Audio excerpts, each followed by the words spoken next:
好，来，我们接下来啊、好，那刚刚同学说，哎这个到底有没有 model， 或者有没有图形？好，那我们来看看它的图形它怎么建构。所以我们先看，就是它的整个逻辑是这样子而已。要么就是比较喜欢它，不然呢，就是因为买不起另外的，就只有这两个原因。OK， 好，那我们来看一下，那它的无意出现会长什么样子？好，在这样子的逻辑之下，无意出现会长什么样子？好。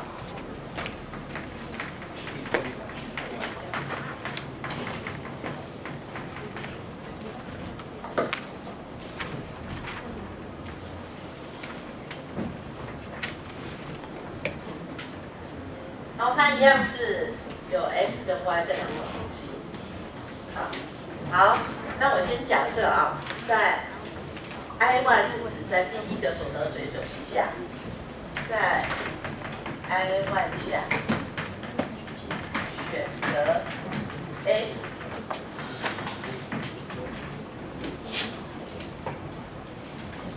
好，然后 I2 下选择 B。等一下我会画几个图啊。好，在 I1 之下呢，他选了 A。然后在 I2 的时候呢，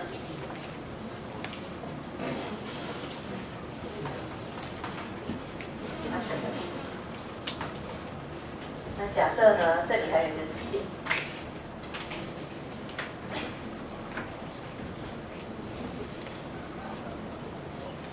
好，那这什么意思呢？就是在 I1 是这里 ，OK。好，请问在 I1 的时候，他能不能买得起 B？ 可以呀。可以啊。那他选了 A 而不选 B， 表示什么？他比较喜欢 A。对，他比较喜欢 A， 所以呢，他是表示 A、B 这样。他比较喜欢 A 嘛，这个没问题，对不对？好，那我们再看，在 I2 的时候，他选了 B。那请问，在 I2 的时候，他能不能买得起 C？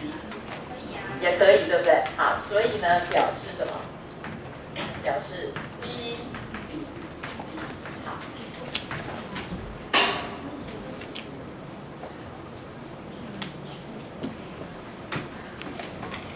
好，那这个意思是什么？就是 A 比 B 好 ，B 比 C 好嘛，对不对？那我如果要找到一个跟 A 一样好的区域，我用消去法，我要把比它不好的地方消掉，先划掉。OK， 好。那你看好，在 I1 的时候，这里面是不是全部都是他买得起的？对不对？那全部都他买得起，但是他选了 A， 表示这他买得起的范围里面的所有的点都怎么样？都不如 A， 对不对？都不如嘛，所以我是不是可以把它划掉？我不要它们了，不会在这里，不会在这里，对不对？好，那但是你知道 A 比 B 好，对不对？好，同样的道理，那在 I2 的时候选了 B， 而不选其他他买得起的，这里是他其他买得起的，对不对？所以这里呢就统统不如谁？不如 B。不如 B 也就不如谁？对，就不如 A 啦，对不对？所以是不是就被划掉了 ？OK， 好，那我就继续往下喽。那在 I3 的时候呢，他选择 C， 好，那所以是不是表示呢，还会有一条从这边过？可能还有一条从这边过，好，那我就让它再平一点，然后从 C 过。OK， 好，那这里呢，可能还会有一个 D， 这样。类似像这样子，要懂意思吗 ？OK， 好，那你看哦，那在 I3 的时候呢，他选 C 而不选 D， 表示他比较喜欢谁 ？C， 对，所以表示呢 C 比 B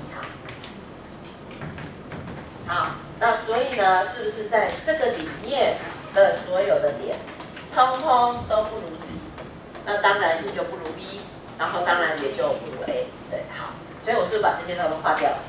好，我可以是不是一直可以这样一直不断的画下去？好，所以当价格改变的时候呢，你会发现 A 比 B 好 ，B 比 C 好 ，C 比 D 好，D 比 E 好，E 比 F 好。那只要在那个底下的呢，就通通被我划掉，所以它不会在这里，这下面通通不会有。OK， 好，这是第一个部分。好，第二个部分我们知道的，消费者我们都假设他们具有贪婪性。什么叫贪婪性？越多越好，对。所以只要两个东西都比它多，只要两个东西都比它多，它就会被怎么样？被消掉，对不对？好，所以呢，好，这边所有的点，这边哈，这里所有的点都跟 A 点来比，它们的什么都一样，哪一个数量都一样？这里 Y 的数量都一样，但是这越往右呢 ，S 的数量就越多，所以这边一定是比 A 好，对不对？这边往上呢，是不是也同样的道理？它们什么都一样 ，X 都一样，对不对？好 ，S 都一样，但是呢 ，Y 呢是越上面越高。那所以这里的区域呢，你知道它们一定是比 A 好的区域，所以会不会在这里？无意曲线会不会在这里？不会。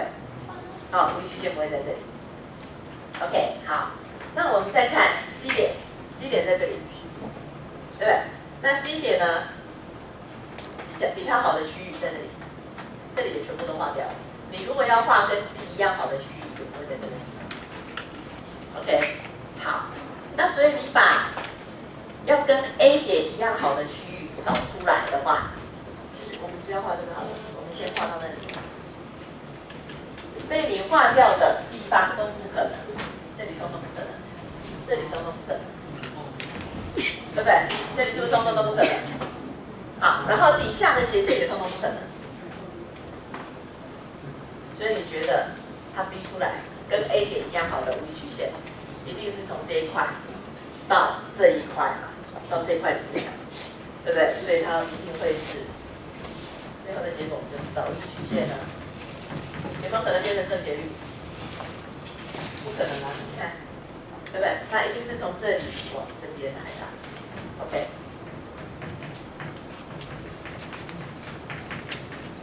为由左上往右下的负斜率曲线。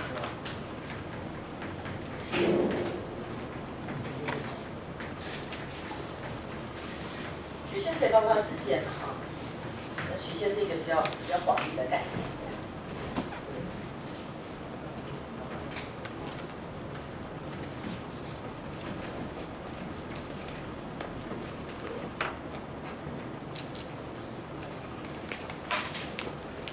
好，那我刚刚呢有一个地方还没有讲清楚哈，所以我先擦掉。好，我们来看一下 C 点。刚刚还没有讲清楚哈，我说 I3 下选 C。刚刚我们不是说 A 比 B 好 ，B 比 C 好吗？那可是为什么在 I3 的时候他选 C？ 看一下，为什么 I3 的时候他选 C？ 不是 C 比 D 好，你先不要管 D， 你管 C。A 跟 C 来比，在 I1 的时候他选 A， 在 I3 的时候他为什么跑去选 C？因为明明 A 比 B 好 ，B 比 C 好，为什么在 I3 的时候他会跑去选 C？ 因为你看这一点是不是在这个的外面，所以它是买不起的。所以其实 C 点是他买不起的范围。OK， 好 ，C 点是他买不起的范围。好，那既然买不起，那它的这上面会不会在它的无理曲线上？这点都买不起了，这边他买得起吗？也一定都买不起啦，对不对？所以它跟 A 同样的无理曲线是不可能的。OK， 所以这里也都不可能。好，所以它就是从这里到这里，到这里有可能的地方，有可能的地方从这边过来跟 A 点，然后过来，然后可能就跑到别的地方去了，跑到这边去了。好，就可能这样下来。所以这是一个很特别的无理曲线。就是你没有办法真正的把它画出来，但是你知道说哪些区域是不可能的，所以我们把不可能的区域划掉。OK， 好，这是它的这个无理曲线建构的一个依据啊。好，但是我们不去画它的无理曲线，我们只知道它是跟过去一样，它是负斜率的。我们只画价格线跟他选的哪个点，在这个显示性偏好理论里面，只画价格线跟他选的哪个点，就这样子。好，那它还有什么理论呢？它有所谓的弱风理跟强风理。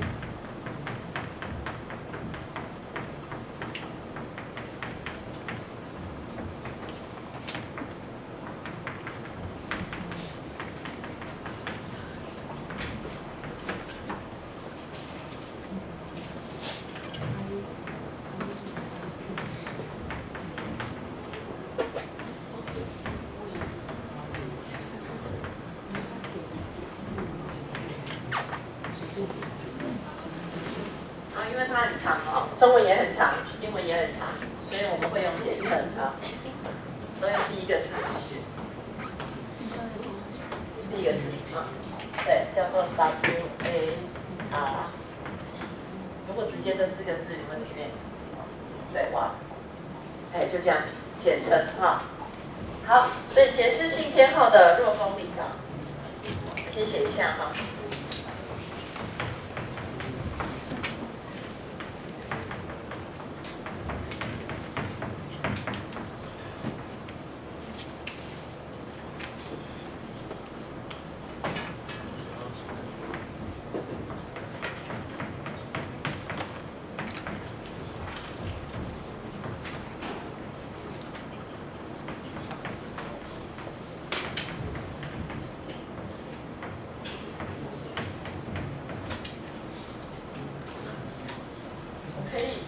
可以改一下吗？跟课本其他地方都一样好了哈。大部分的课本书籍会改成这样，不然我要改太多地方了。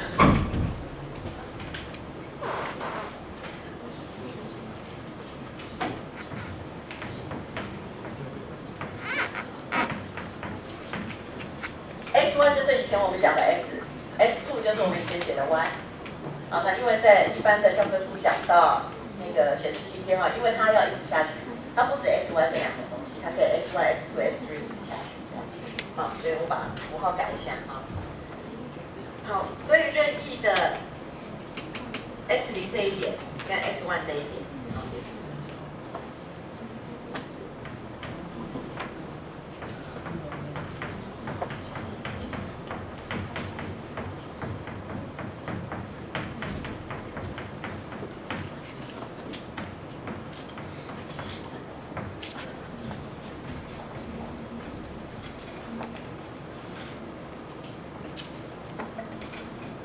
请问一下，这个式子是什么意思？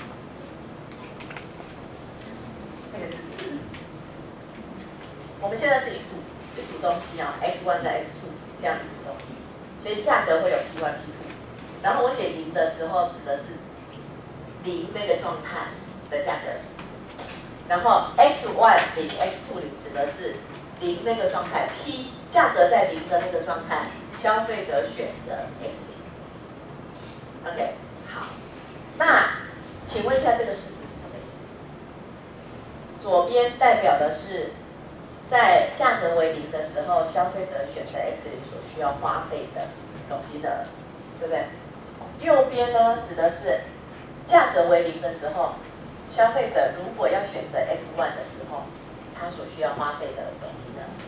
结果我们发现，同样在 P0的这个情况之下，选 X1 要花的，选 X0要花的钱，比选 X1 要花的钱还要多，所以表示他能不能买得起？能不能买得起？后面这个可以，这个大于等于就是表示他买得起。好，那所以他买得起 X1， 但是他选择了谁 ？X0。这样懂意思哈？所以我这个意思呢是说，如果在，因为我这里写0，就代表在 P0的时候他选 X0。我如果写1的意思，代表在 P1 的时候他选 X1。OK， 好，那我先告诉你，如果在 P0的时候他选 X0， 他同时也买得起 X1。那请问为什么他在 P1 的时候会买 X1 而不买 X0？只有2个原因，对不对？原本的原因是我们原本最开始讲，一个消费者他为什么选择某一个组合，只有2个原因，一个原因是他比较喜欢这个东西，这个组合，另外一个原因是什么？他买不起别的组合了。好，那现在是这样子，在 P0这个价格的时候，他买得起 X1，可是他选择了 X0，表示他比较偏好谁？他偏好 X0哦，所以这个显示器偏好就已经代表他偏好 X0了。那请问，为什么 P1 的时候他会去买 X1？ 对，因为他买不起了。OK， 好，所以有这个式子呢，你就可以写，那就试着写写看，在 P1 的时候买不起 X0是什么情况 ？P1 的时候买不起 X0，你可以先把 P1 在 P1 的时候买 X1 要花多少钱，跟在 P1 的时候买 X0要花多少钱都写出来。然后结果呢是在 P1 的时候买 X1 是买不起什么？买不起 X0的，这样懂意思吗？所以表示 P1 这个价格下要买 X0要花怎么样？比较多钱。所以你那大于小于能不能写出来？还是听不懂？我先写一下哈。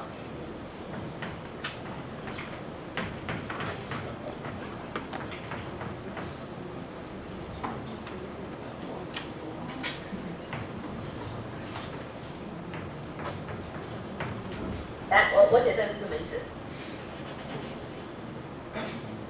在 P1 价格下，想要买 X1 这个组合所需要花的钱。好，那右边请你写，在 P1 价格下，想要买 X0这个组合所需要花的钱。右边，请你先写出来。没有，因为这个逻辑你一定要自己看得懂，哎，不然你那个0跟1会搞得糊里糊涂的。先写一下啊。我现在要写左边呢，要代表的是在 P1 价格下买 X1 所需要花的钱。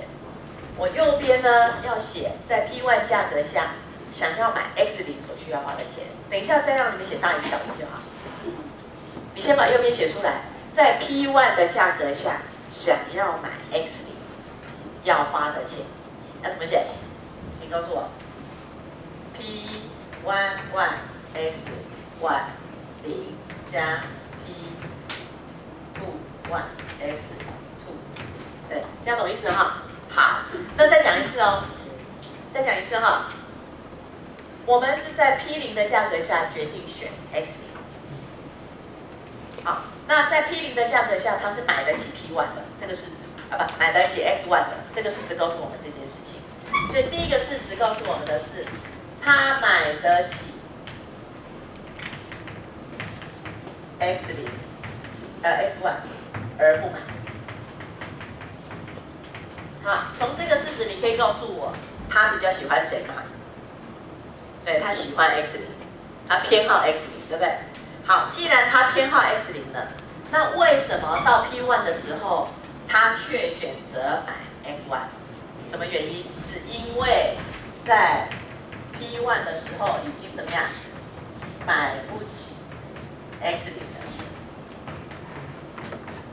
懂吗？好，那这样你有没有办法写大于小于了 ？P1 的时候是买不起 X0的，对，这个是小于。OK， 好，记得哈，这里是可以有等号的，因为买得起可以包括相等，在线上也包括，对不对？但是这个买不起呢，一定是小于，下面这个买不起一定是小于。